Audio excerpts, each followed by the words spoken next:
যোগ বিয়োগ গুণ ভাগ এগুলো নিয়ে আলোচনা করছি। এখন আমরা একটু ব্যতিক্রমী অপারেশন নিয়ে আলোচনা করবো, সেটা হলো ভাগশেষ। আমরা প্রোগ্রামিংয়ে চাইলে ভাগশেষও বাই করতে পারি। এটার জন্য কি পার্সেন্টেজ সিম্বলটা ইউজ করবো।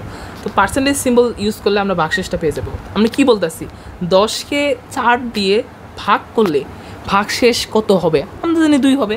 তো দেখি আমাদের আউটপুট কী দেয়, 2 দিছে, এই তো শেষ।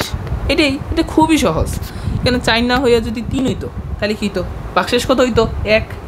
দেখি 1 হয় কিনা, হ্যাঁ 1 দিছে। এখন যদি আমি একটা কি দিতে পারি, 2 দিলাম, তারপর রান করলাম, চলে গেলাম, ভাগশেষ 0।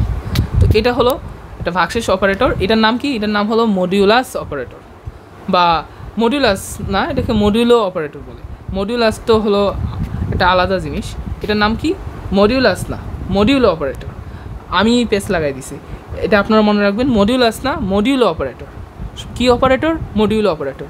মডিউলাস না, মডিউলাস হলো গণিতের একটা অপারেটর, এটা হলো মডিউলো অপারেটর। কি operator? Modulo operator, modulo operator. So that's it.